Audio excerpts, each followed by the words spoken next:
Hello, Kay.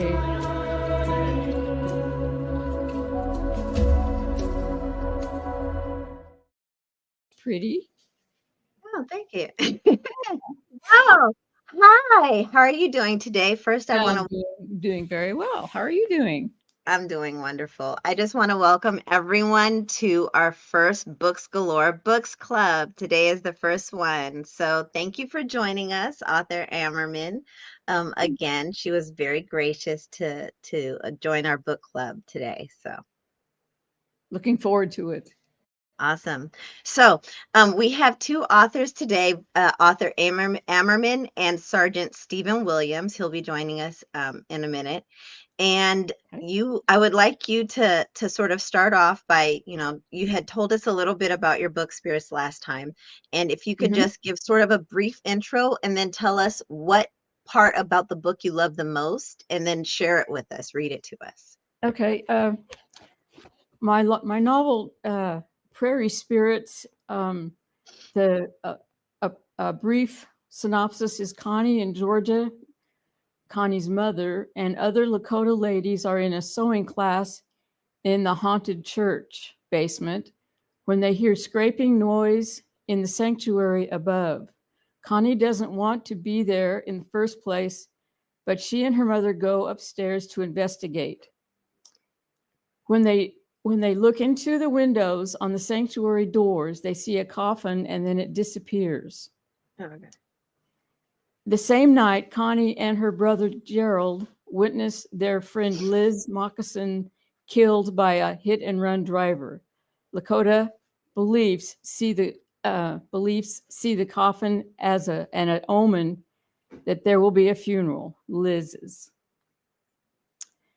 That's a very short part of a scene, but that's when they were children.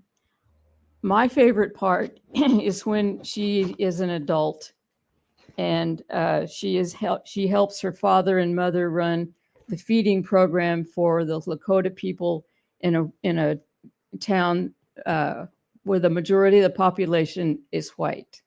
So they have to endure racism, bigotry.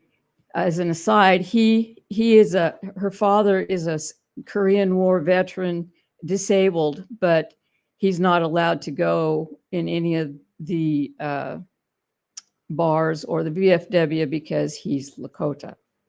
Right. So that's kind of setting the stage.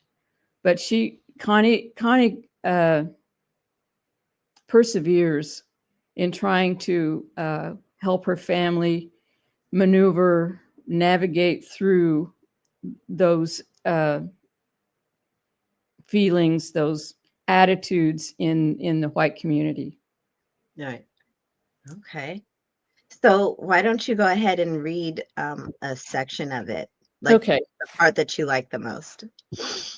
this this section is when she's an adult and she's going to have a baby, and she's getting uh, a dessert ready for the next day's uh, lunch and for Mother's Day.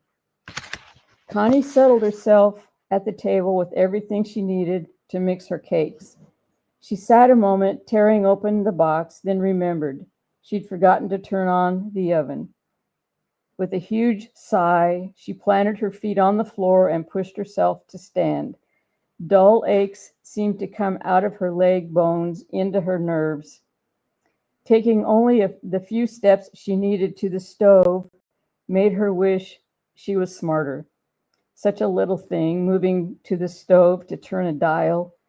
Then a few seconds it took, it didn't ease the aching. When she sat again, a painful cramp started at her navel and spread around both sides of her abdomen. She bowed her head and squeezed her eyes closed until the pain passed. It wasn't the first time it happened that day.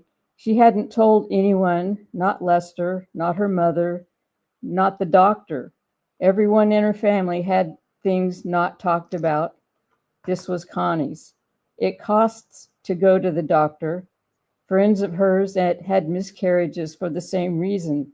Lakota women didn't like going to white man doctors. The pain leached away.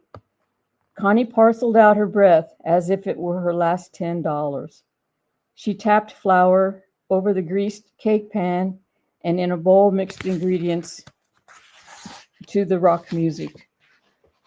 There, 2 cakes, one for Mother's Day and one for Monday's dessert. She stood to put the pans into the oven. There were no aches or pains. Connie was thankful for a little relief. Connie, I'm ready to go to bed. Would you put up my hair? Be right in. Connie wound the timer and filled a glass with water. Walking from the kitchen to the living room, the pain returned, making the trip seem miles long, but so much for a little relief. Next to her mother's gray, overstuffed chair, Connie set the glass on a small table stained with white rings from other glasses. In the front of her chair, her mother rested her swollen foot on a black vinyl hassock. The living room smelled of adult diapers, cigarette smoke, and unwashed scalp. Connie had tried to get her father to let her put some pictures on the plain walls, but all he'd allow was a large brown beaded rosary. Her father dozed in the light of his lamp beside his brown recliner. Connie didn't want to think about cleaning the small living room. She had to get her husband to move the colored television and green secondhand love seat. She glanced at her father, his head resting on a pink hand towel. She pinned it to the brown fabric so the chair wouldn't soak up her father's hair grease. Her mother's chair had one and the love seat. All the towels needed washing. The news program Current Affair ended, and then the late news started. Connie stood behind the chair. She heard the van's engine start. Her mother reached into the plastic lard pail and handed up a pink sponge curler. At the top of our report is an accident. Not minutes ago, Connie dipped the comb into the water and drew it through a section of her mother's hair. She half listened to the news. 2 Native American males riding motorcycles were involved in a head-on collision with a delivery van. She took the curler, rolled hair around it, and secured it with attached clip. Connie sectioned more hair, then glanced at the TV. Dead is a 22-year-old Indian male who was riding a Harley Davidson known as the Highway model. The name has not been released pending notification of relatives. The other male, also 22, survives with a broken leg and a mild concussion. He rode a Harley Davidson Sportster. They've been transported to the hospital. Connie looked at the pink alarm clock on the television. Pain stabbed in her abdomen. Midnight. Oh my God, Mom, I think those guys were Waylon and Howard. Waylon is Connie's brother. This is about the time they're supposed to be back home. Her mother looked up, frowning. No, can't be. Her father's body jerked, and he sat on instant alert, a behavior from his stint in Korea. What's going on? Connie's husband smoked a cigarette and leaned against the wall just inside the living room. Dad, Waylon and Howard were in an accident. How can you tell? What'd the guys say? Howard might be dead. Her husband mashed out the cigarette in the ashtray on the table next to her father's chair. He rides the Highway Harley. Waylon's is the Sportster. The guy on the Highway Harley is dead. The phone rang beside her father's chair. Hello? Yes, we're on our way. He hung up. Lester's right. The accident was near the hospital. Let's get up there. Her father's tone was guarded. Her mother crossed herself. She lowered her swollen foot to the floor, then strained forward, pressing her weight on her cane. Connie put a sweater over her mother's shoulders. With Her father on one side and Connie on the other, they supported her mother, and hurried through the kitchen to the back door. As she passed the stove, Connie turned off the oven. By the back porch, her husband had the van running with the doors open. Her father steered the van onto the street and through the railroad underpass. In the unlit park, Connie could see the shape of Old War Club sitting at one of the picnic tables near the sewer canal. The drive through the town took less than 15 minutes. Every little bump shot pain into Connie's abdomen. She tried not to pay attention. Do you want me to go on? I can't hear you. I think we've gone just a teeny bit over 3 minutes. Sorry, I wasn't sure. I tried to time myself, but I'll leave it at that. So why is that your favorite part in the book? Is it like a pivotal moment? Or yes. Waylon is a wild child. Has been ever since he was young, and Connie wanted him to and her father wanted him to stay the weekend to be there for Mother's Day, because their mother was very ill. Had infection in her foot, and her diabetes was very, very prevalent. But Waylon decided he was going to go, and he would be back in time for Mother's Day. And on their way back, they end up in an accident and are killed. And it is pivotal because, as it turns out, he and his girlfriend were expecting twins, and in the Lakota population, they're very adamant about Lakota children being raised by Lakota people. So this starts another quest to get, once the children are born, to get them to come be raised by Connie in their family. Okay. Did that make any sense? Yeah. It makes perfect sense, because it causes a situation where they have to reunite the family. So Thank you for reading that with us. What I would like to do is I'm going to invite Sergeant Stephen Williams on, and he's going to introduce and read his book, and then I'll bring you back for our panel. Looking forward to it. Thank you.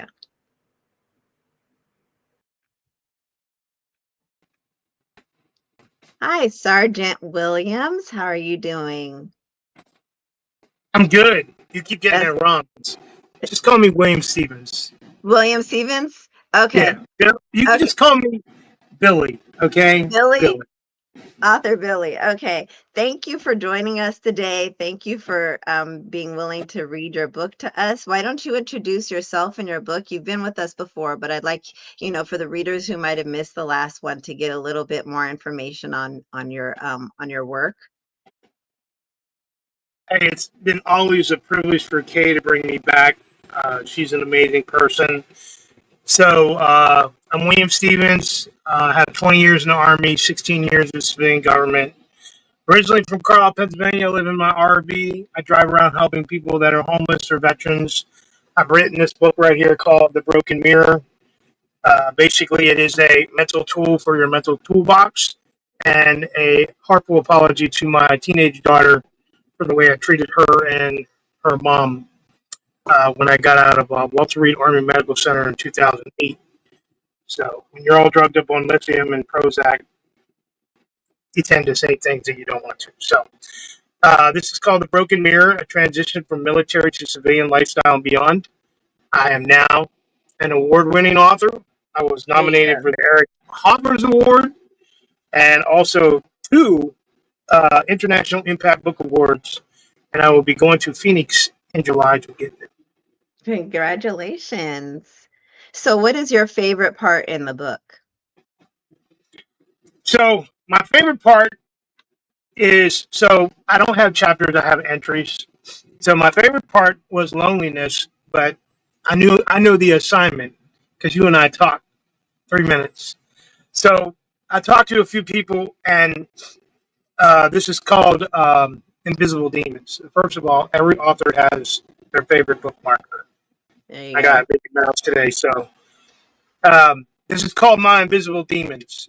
All right, so when I read this, it talks about demons and dragons. Okay, so who are these invisible demons that haunt us daily? Why do they always seem to be lurking in our minds? Where do these invisible demons come from? What are your invisible demons? From now until the ending of this book, you will discover that many of us have invisible demons that haunt us day and night. These invisible demons come when we don't expect them. Someone once told me they felt like a hero who tries to slay the demon or the dragon. Who is the dragon? Could it be PTSD, post traumatic stress disorder, or mental illness that I never asked for? Or could it be my own demons, my invisible demons from a more distant past, like my childhood? Is the dragon the end of the story where I am the dragon slayer and I kill my invisible demons? The following entries beyond these pages will answer this Harry Potter style journey. I hope you all can find the answers that you're looking for. The cure to cure yourself or even slay your own dragons. People cannot put traumatic events behind them until they are able to acknowledge what has happened, to start and realize the invisible demons they struggle with. Accept it. Talk about it. Everyone will eventually come face to face with these invisible demons, and you will reflect on the pain and anger that I suffered in my journey in the broken mirror. There you go. So is that the beginning of the book, or is that sort of the intro to the book? Like, what part of the book was that?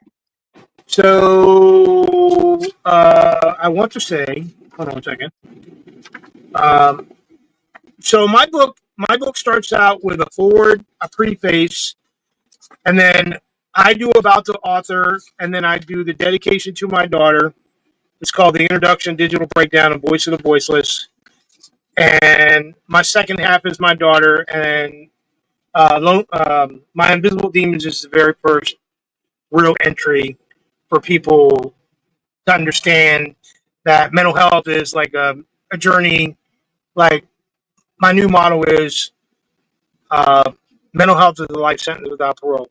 So when you have demons and dragons, and I also shared with you the video of the guy going through the walls and mirrors, fighting off dragons and all that stuff. So pretty Right, cool. So, you know, yeah. right. Well, I want to thank you for sharing that with us. If you want, I would love you to join the panel. We're going to bring author Belinda Ammerman back, and then we're going to have a short panel. Sure. Yeah? Yeah.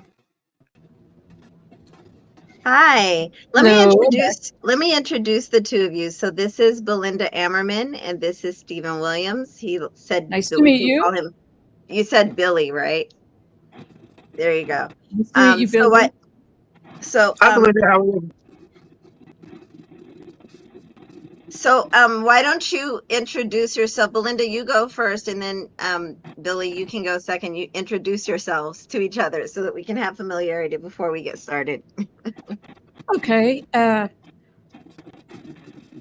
I've been writing since I was 19. I was invited to be in a writing course between semesters in college, and the instructor must have seen something in me that I could be a writer. So from that point on, I have not stopped writing, and that was a long time ago.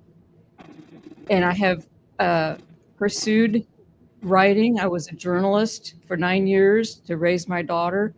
Met and married my husband. We moved to Texas, and I wrote my first novel, and it was published last year, which is a long time, I know, but when you have the desire, it eats away at you until you finally Get achieve it your done. goal. There you go. So what about you, Billy? Well, Belinda, sorry. Okay. Very nice having me here. Thank you. Always nice to collaborate with other authors. It's great. The whole author online thing is very different than just like regular collaborating with regular individuals. So Mhm. Right. we've all had our journey, and Oh, yes. I don't know. I guess you and I might be the same age because I've been writing since 19 too. So I have one book called The Mirror Second Edition, and that's from when I was 19 all the way up to probably I want to say 2017 when my Ah, dad died. And then this is it right here. This is the cover where yeah. Uh-huh. It's my beautiful. book right there. And then my second book dropped last year on Halloween, The Broken Mirror. Very- I'm an award-winning author. When I had the interview with her before with Kay, I was not. oh, So I am nominated for the Eric Hopper Award, and they already did that. So I'll take the nomination. And then I'm a two-time winner for 2025 International Impact Book Award.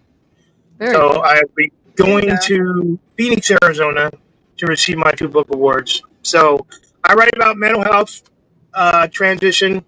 So it's called The Broken Mirror, Transition from Military to Civilian Lifestyles and Beyond. Mhm. So I don't know a lot of books that get awards for mental health. Ah, So like I was telling Kay, I live in my RV. I drive around. I'm out there every day trying to help people suffering. So it's me. So I'm here. Thank Yeah. you. And I'll introduce myself. Yeah, you guys already know me, but in case there are new readers, I'm KW McCabe. I have written some short stories. I've written poetry, prose, some YA, and some dark and light fantasy. My YA novel is called The Dragon's Call, and a short story that I have, circulated around Amazon and Barnes and Noble is called The Lord of Death. So, ah, okay. yeah, and I published those way back in like 2011, Mhm. 2012. And I've, previously published like, through the years. I've taken a hiatus because, Mhm. it takes a lot. The editing, the editing is Oh, what gets me editing, every editing. single time. So, but what I do love to do is I love to connect with other authors like you Mhm. guys. So Mhm. that's what I do mainly now is I try to network, I try to connect, I try to build up a community, and I call it my tribe. You guys are my I like tribe. it. I like it. So one thing that I want to discuss is just in the process of writing, like the books that you have written, your award-winning book and your book that you just published last year. Like, what was the hardest moment for you in that writing process, and how did you push through it? And Billy, you go first. First book was pretty easy because everything was written like on scrap paper from like being in combat. Yeah. Yeah. So like I was inspired by a friend called Jay Diamond back in high school, and I started writing about my childhood trauma from 19 all the way up. So I had a manuscript, but I never thought that I would write a book. And then the second one, because I proved in my first book that long-term medication use with the VA system causes tremors. Oh. And both of my books have been approved by the Pentagon. Ah. So Okay. calling out the government, calling out the VA, but you don't use organization names, you don't use names, and you don't use locations. But Right. my second book was talk to text on my phone. I did everything on my iPhone. So I listened to like 80s music, demonic Nine Inch Nails, like Oh. gothic music. Get me in the mind. And then when I'm cleaning, I would just talk to my phone and the words would come out. So my second book, The Broken Mirror, was written on May 4th last year and came out on Halloween last year because I retired from the Army in 2008 on Halloween. Okay. So Okay. the tremors held me back from writing. Hmm. Uh, dark childhood, dark marriage, not knowing my kid, now she's 17, and we're still trying to build that daddy-daughter bond, but she's got her mom's looks and her dad's drive and determination.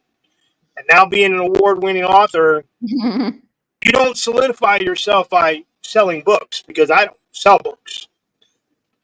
You have to build what she's doing, what Katie's doing. You build a platform, Sure. put out your message, get on podcasts, do your own podcast, get your own Facebook groups and your own Instagram groups, build the platform, then push your product. And thank God I'm with Elite Scribes Book Writing right now, because they're my marketing team, and they've done an amazing job. So 1821productions.com is my website. Go check it out. That's the mental health message that I've been on. There you go. Thank you. So then basically recording your book like through audio has been your way of pushing through your I no longer write. It's all voice monologues. That's what it's called. Voice monologues. Oh, okay. So yeah, there'll never be another book, but I have a crap load of voice monologues. So and sometimes, yeah. Right. So yeah, so I do voice monologues, because if my daughter would have won her third world championship as a competitive cheerleader, I probably wrote a book or done a book called The Champion. But he axed that and said, "Dad, you're not writing a two-time world champ, second place. It's not happening." So she's now a competitive world coach, and we're going to leave it at that. Okay. I'm going to be like Kate. I'm just going to leave my books out there in limbo. But I think the big thing is, I think books are going to phase out, really. Like, you know how like currency is going to go to like crypto and hieroglyphics and all that? I think books are going to phase out in 5 to 10 years, and it's going to be Kindle and audiobooks. Because my audiobook for The Broken Mirror just dropped 3 weeks ago, and the author, the narrator is an Army veteran, and it is awesome, amazing. At my Go sample it, and you'll be captivated. That's all I'm going to say. At my book signing, I was asked if my novel was on audiobook, and I'm thinking, after what you said, yeah, that's I'm gonna have to take that into consideration, get it on audio. It's definitely mandatory, because for me, I'm a voracious reader, but because I drive all the time, I have to listen to audiobooks instead of reading. Otherwise I had to, because I've moved frequently over the past few years, I had to give away my personal library. That hurt my heart so bad. Ouch. Yeah, it was painful. But I replaced it with audiobooks. So So your new book is out on audio, Kate? Yes. My books are. I'm gonna get it, because like in the mental health community, you can't read. You have dementia or 10-second Tom, like you have the disability of reading, and me, I can't comprehend, because the only book I've ever read in my whole life are my 2 books. Right. And I listen to my audiobook all the time, and it's a lot different than reading it. So when you write about mental health, For you, I would recommend my book, Lord of Death. It's geared more towards guys, so you might like that one better than my YA book is more like a YA romance. I don't know how you. I don't know if that's your poison. So send me the link, because I'm going to sit out here with my dog tonight and watch the sun go down on the Banana River here in Florida, and I will listen to it. Okay. Yeah. Okay. So what about you, Belinda? What is what was the struggle that you had, that you were able to push through while writing your work? Making sure everything fit and everything related. To do that, I had the whole book written, but I couldn't solidify it in my mind. So I had to physically tape paper together and write a timeline, so I could see what one character was doing, what another character was doing. There were parallel plots that I had to interweave, and the characters went in other plots. It was fun and frustrating at the same time, if you can feature that. Um, these were all stories and people. It's based on real stories and real people, but the most of the family that I'm writing about have passed. So I just would like to keep them alive somehow, and this helps a lot. Right, right. Yeah, especially the thing that you're mentioning about interwoven plots, that Yeah. gets me a lot too. There's this, I cannot, I'm always forgetting the name of this particular platform, but it's specifically geared for writers, and you can write scenes and label them, and then it compiles them into one document. Oh, Can't remember the name of that. I cannot if you think remember. of it, send me a message. I'd like to explore it. If I can remember the name. Well, it'll come to you tonight. I promise. I know, you. right? It'll come in your sleep. As soon as I remember, I swear I'll send it to you. Thank you. And Billy, what was the platform you mentioned? It. You said it really fast. 1821. It's all together. 1821. 1821 Productions. Okay. Productions. Okay. .com. That's my official website now. Okay. That talks about my whole mental health journey. Oh, okay. It's about to be turned into an e-commerce. Wonderful. Wonderful. Uh-oh. Isn't that great? Oh, I'm so. Wait, that's right. Because you were showing me. Your path is wonderful. The way you got there was probably horrible, but you seem like you've got your path plowed, and you're heading for some really great goals, I think. Yeah, I think going from 10 bottles of pills per day down to 2 bottles per pill is a huge thing in my life. I'm getting ready to turn 56 in 2 weeks. Oh, yeah? So it's all about walking every day and trying to be the best that you can. No drama, So Billy, what was your last name?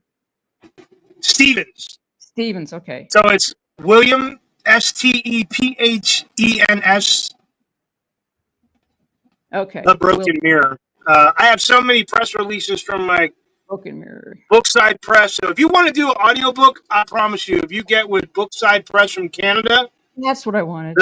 They'll knock it out of the park. Bookside Press, it ain't going to happen overnight. I'm telling you, because I'm not worried about time. They recruited my guy. It took them 3 months to recruit my guy to read my story. And I'm sorry. I burped. I'm sorry. He's so good. I want him to do my first book, The Mirror. And we're looking at a drop in August or September.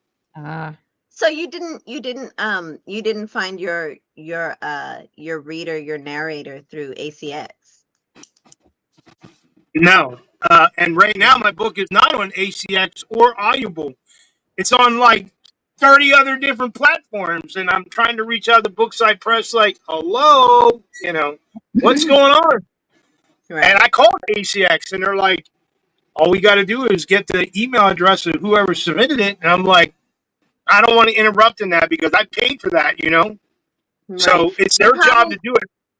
Yeah, the problem with ACX is that you, as the owner of the book, unless you're under contract with this publisher, if you are Press. Okay, so do they own the rights to your work for right now? No, I get all the royalties, and they understood when I did the contract that no one owns anything. All they do, I paid the money, and they're doing the press releases, and they're doing everything that they need to do, and everything's been fine except for Audible. So because when you go on ACX as the owner of your work, you have to put it on the platform and then say that this is open for people to do the audio, and then they will come and you guys sort of negotiate the contract. But if you're under contract already, that may be why they can't put it on that platform. They told me it's going to take about 2 weeks for them to put it on ACX. Yeah, it's been submitted because they gave me a little chart with all these dots for like 30, 40 different audiobook platforms that I didn't even know existed. Yeah. They're all over the Chirp, place. Chirp, They're, audiobook share, audiobooks now. I didn't even know none of that. I just you know, thought it some of, was Apple and Google Play. no, Spotify? there's more than that. There used to be Smashwords. Smashwords was recently just taken over by another platform, but Smashwords used to distribute to all of the other platforms. They used to distribute to Apple. They used to distribute to Barnes and Nobles. They used to distribute to Amazon. They used to distribute to, I believe it was Kobo. No, Kobo was through Barnes and Nobles. They used to distribute through like 20 other platforms. So, and Yeah, they've now there's been taken over by another. hundreds. Oh, yes, Hundreds. Yeah. absolutely. So So my educational. people I have no submitted idea. it for 60 different platforms. Right now Okay. it's on about 25 because it just dropped. So, Mm. uh, and the author, I mean, the narrator, he did a lot of the work himself. Like, I didn't even know it was out there. Somebody's like, hey, your book is out on audio. And I'm like, what? Yeah, You know what? Just wait until you start Googling the title of your book and you'll find it in places you didn't think it should be. Well, you were gonna write something about that, weren't you? Who owns rights and you Right. mentioned something on Facebook about it. Well, right now I'm working on a tutorial on how That's it. to register your book, your Yeah, work yeah, for yeah, yeah. copyright. Yes, that's what I'm working on right now. Right now, Okay. what I've been doing is piecing together little teeny weeny meme tutorials that are fast, like 20-second Mhm. reads. Right. Uh-huh. That's what you've been seeing in Okay. in Oh, creatorcore.com. yeah, the By the little way, ad. just to let Yeah. anybody who's watching know, we now have a group called Creator Core on Facebook, and it's for Oh, that's people right. who I are joined it. authors, writers, editors, content creators, digital creators, musician, anybody who works or has content or deals with, artistry. If you create content, it has information about how to protect your intellectual property. So you're more than welcome to join, to send a request, and I will add you to the group. So Yes, I joined. yes, I saw you. I did. Thank you for joining. I posted my link. That's shameless. I know. No, Belinda. actually, that's what you're Yes. supposed to do. The group is for you guys to Ah, network in it's to network in a safe place where you don't yeah. have to worry about scam artists or anything like that. This Oh, I know. location, I So many. vet everybody who comes in. I put information on how to protect yourself against scammers. If you come into my group and you see a scammer, you let me know and bam. Okay. Okay. But Belinda. yeah, feel free to post in the group, introduce yourself, and you don't have Uh, to put it under my post. You can make your own post. okay. Like, I trust you, I know you. Oh, thank Make you. your own post. And that goes for you too, Billy. Belinda, Yes, Billy. have you been scammed? Have I been scammed? Not yet.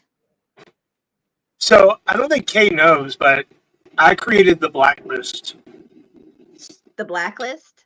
Yeah, we give an official trophy out called "You've been blacklisted" to all the scammer authors and marketers. You should come over and check it out. I got 3 major people that actually I admin, and then 3 other people post all these scam people from like all those Facebook groups where you can post your book and stuff, and people post like pornography and Oh, all that. So my Ew. people call them out, and then you have people that have been scammed. Like one of us 3 got scammed, and you just send it to us, and we'll look at it. You write a little topic thing, and then we'll put the trophy on there saying that you've been blacklisted. And we even got people doing illegal cash app. It shows Oh. up on your thing. We just take their profile and go, nah, And they're from what's like the Nigeria or Basically something like that. screenshots. So what's the name of this service that you have, Billy? it's not a service. What's It's what's the name of it? the blacklist group on Facebook. Okay. The blacklist. I got taken down twice, Okay. but we're back. We're back up now because I proved Meta. If you're gonna allow them to put pornography and pedophilia up on these other programs, and then we're trying to call them out, you ain't shutting me down. So I'll have There to, you we had go. to like I will go change. to. We had to change our tone a little bit because we were playing music that Oh, that's yeah. why. Yeah, because Yeah, so that happened to me on one of my lives. I had a guy DJ come through and he played some music, and Facebook was like, "What are you doing?" Oh no. Hmm. Facebook was clutching pearls. Hmm. So I had to Hmm. Yeah. I had to change. I can't have music on. If I want to have music, I have to do a StreamYard or Zoom, but not on Facebook. Facebook doesn't allow it. Hmm. TikTok does. TikTok is Facebook, awesome. I love TikTok. I love me some Meta, TikTok. Meta's, Meta's corrupt anyways. All their what do they call moderators. That's all they do is scan the internet. But Hmm. then I also have more reading I created just a couple days ago called Storytime with Steve-O. I saw that. I joined Do you that. like that? I like that. Storytime with Steve-O. It's got like this old creepy gothic guy sitting on a chair. And then my Uh-huh. award-winning. So I'm also. Oh, I did not say this. You don't know this. I am a finalist for Author of the Year. Uh-oh. All right. There you go. But I'm not. I'm not going to Hollywood, and I know I'm not going to get the award. But you know what? I'll take the finalist. So There you go. You know what? I feel like any type of accolades needs to be celebrated, right? For sure.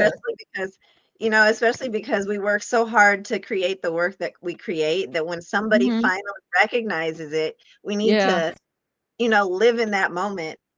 yeah, I wish I had one of those poppers to pop confetti right now. Right. Here, Right. I'll just turn on my light. There you go. Wave a light around. Drive the evil There you spirits go. away. Drive the evil spirits away. There you Yes. go. Or in the Lakota life, you burn sage.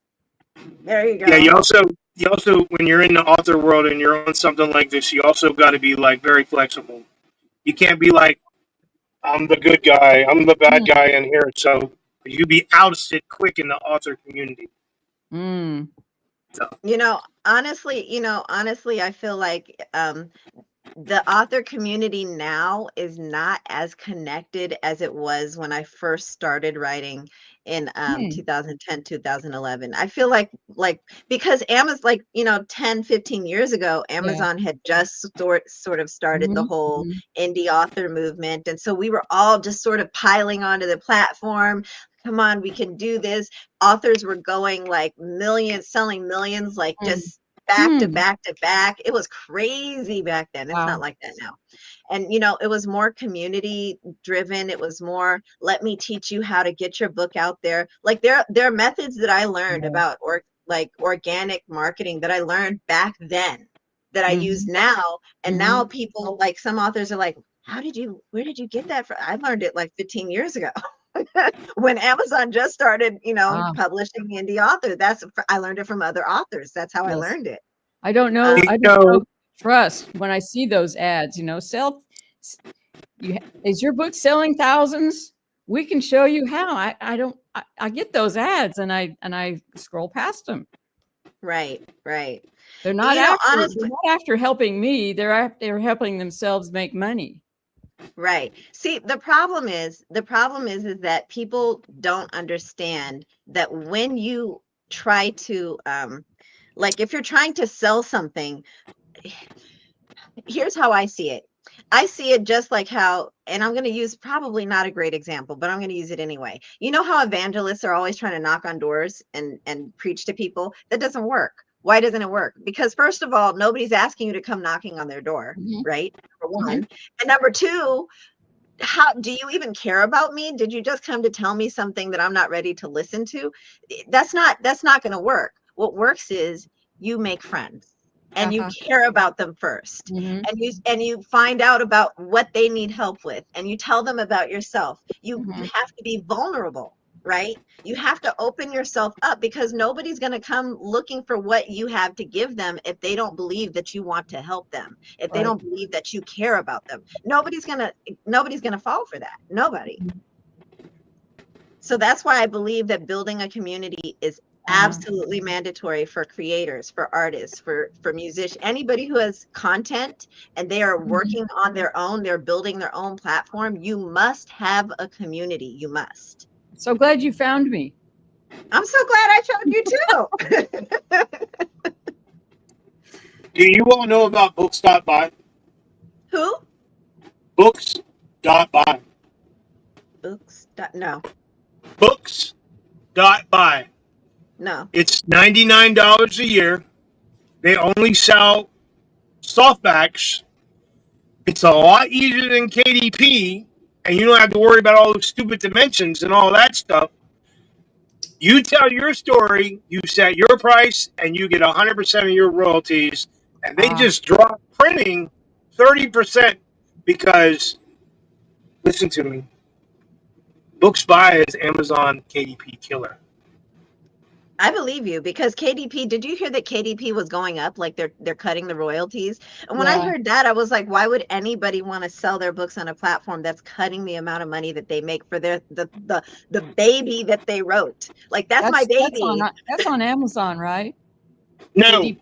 No? KDP is on Amazon. Books Buy is its own platform. Okay, that's what I was. Books.by. I guarantee you. And you know what's cool about that?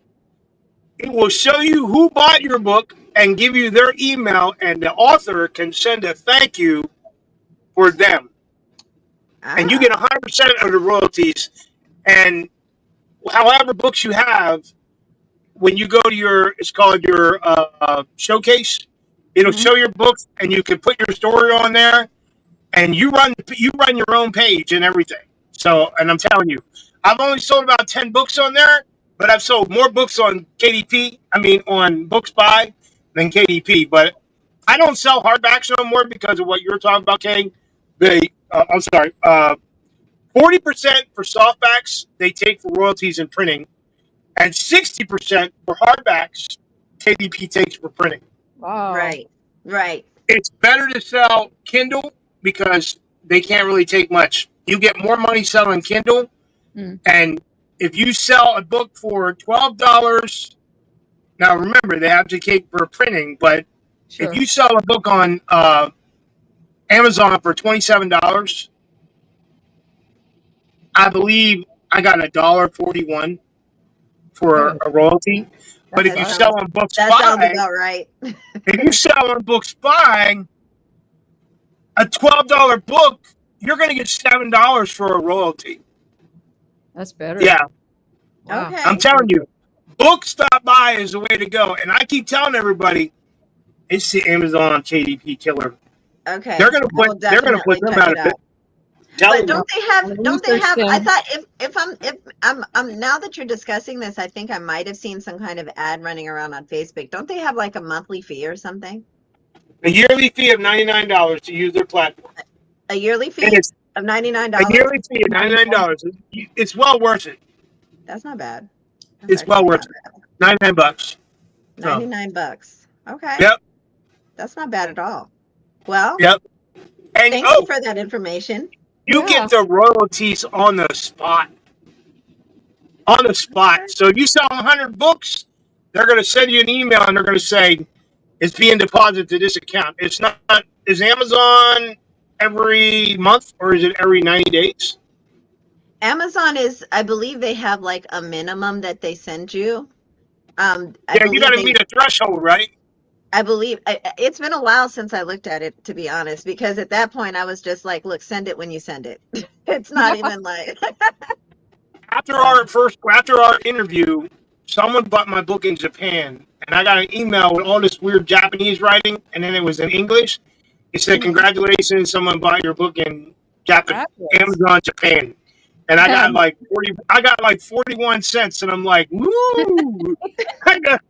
Somebody bought my book in Japan. That was more important if they bought my book in Japan than I got 41 cents. I mean, it's exciting. Somebody across the planet is buying your books.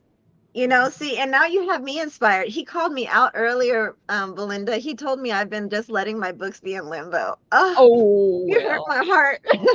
No, you said that. You took like a break, right? I did. I did. You want to, don't tell anybody. Let me tell you guys a secret. Don't tell anybody. I have an entire trilogy finished and I haven't published it because it needs to be edited. Oh, man. Wow. I do. Oh, don't tell anybody. Don't tell anybody. If my readers only knew, they would be like with pitchforks outside my house. Belinda, I had a guy, real quick. I did not have an editor. So I had a guy that wrote a story on me in 2008 on my family because of my mental health. Sir. He wrote these things for the Gettysburg battlefield. And when you have to write for a historical battlefield, you know you're the man. So he wrote for Right. the Gettysburg Gazette. He was writing for the Sentinel, and I'm like, hey, I got this book I wrote, and I used your little story in there a little bit and manipulated and changed it around because, like, some of the stuff is different these days. And I'm like, well, you edited it, and then you'll get the first copy of the book when it comes out. And he did it. It took him 80, he's 75. It took him 80 hours because when I did it audio, audio track, or when it came out on the thing, I say the word like a lot. He said there was like 8,000 likes in there. You know what? Like my I daughter. use She like does the I same use thing. like it's salt, and I don't even know it, but Oh. I'm saying it like it just pour it on in there. Yep. While he was editing, his wife had a major heart attack. No. Oh. So he couldn't finish it. So the guy that wrote the foreword to my book, he was, I don't say this, he was over in another country on a civilian government assignment. He was in a very important meeting. He knew how important this was. He stepped out of that meeting and went up to his hotel room, edited the rest of the book, put it in book format, and said, you send this to the Pentagon because if my name's in here and what you're saying in this book, we're not getting in trouble. He goes, I just finished your book for you. And now submit it to the Pentagon. And I told him, I need this by Halloween. And they got it back to me in like 2 months. And when I got my first couple copies, I sent it to the Pentagon staff, and they're like, what is this? I was like, y'all help me, I help you. So, yeah. Very good.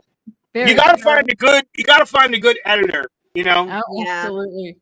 Really. Absolutely. And the truth of the matter is there are very good editors out there. I've even spoken with editors. I've, featured editors on the platform, but the problem is the funds. The funds. That's Well, the you got problem. friends, and you know what? There's a lot of people I know that have like educational degrees and stuff like that, masters and stuff like that. And if they're your friends, they'll help you out because, like, my first book, I gave the lady $100 to get her a nice pair of, like, when we worked for the government. I would have never had someone edit my book, and Pam, she edited my book, and I'm like, what do you want for it? A photo, like we could do a photo moment, and Mhm. she's like, no, I don't want anything. And I'm like, I'll give you $100 and you can buy a new pair of dress shoes for work. Because every day she come with a different pair of shoes. And I was like, okay. So, and I even put her in my book, and the government made me take it out, her name. So I just said, this lady that, edited my book, it wouldn't have happened. So you have to find credible sources to help you. That's true. Credible Very forces, funds, and the time. That's Mhm. what you have to have. Time, money, credibility. Well, Now, I hope that wait, me and stop Belinda, and a little higher. I hope that we set the bar for her first show. So other authors can come and try to jump over that bar, because what we're talking about, I don't think even should be part of this show today. So. I mean, honestly, I love how you gave us resources that we didn't have before. Like, I love that. I love that for us. I've got my old style journal. I'm just jotting them down. There you go. And I'm gonna look it up as soon as the video ends. I'm gonna go look it up. Book Stop By. I'm looking it up. Yeah, I got people blowing up my screen here going, hey, you're not live. I go, well, I'll just get the link from her and we'll go live later. So what? How did it? No, we're absolutely live. Let me double check. No, you're live. You're live, but I don't have a link. I'm not linked to your show because I can't do anything with her. Oh, okay, so I told him, coming soon. Coming soon. Coming soon. So there you go. Okay. Well, anyway, I just want to thank you guys so much for joining and reading from your books and see you again. joining our book club. It's good to see you too. Glad to. Yeah, my book. Here we go. Get your audio book. It's better than the regular book. There you go. No, oh wow, that's cool. That looks backwards. So, is it okay on this? Mine looks backwards. We can read it. It's the way it's supposed to be. What's your nationality, Belinda? What's your nationality? Are you Indian?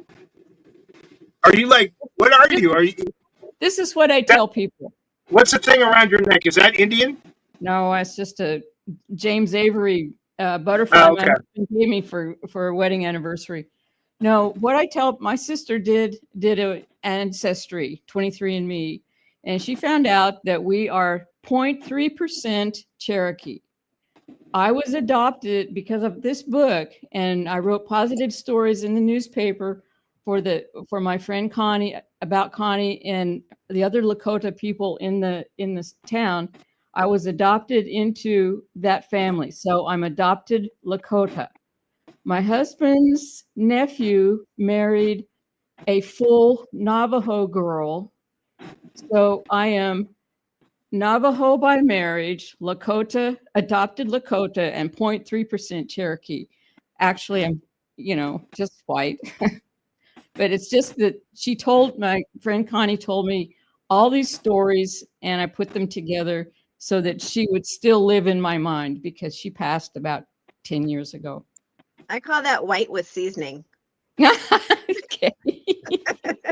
So I did 23andMe, and it came back that I was the skater kid. Okay. Skater. Yeah, seriously, no, I don't give my information out to those. If you don't know, Big Brother's always I don't either, listening and watching. So somebody hacked 23andMe and stole all that information, and mine's not on there, but my sister's is, and we're I actually had done like a genetic testing through ancestry.com, and I don't know if they're connected to 23andMe or not. I don't know. But when I heard that whole scandal with 23andMe, I was like, ooh, but it was too late. I had already done it. So, and the government gets to use, when they're looking for checking out cold cases, they get to use relative DNA to see if they can find a long third party information. Look at the fine line at the bottom. No one reads the fine line. It says we can share this with the third party, and then they go, "Why did you share my stuff?" Because you signed the dotted line there, buddy.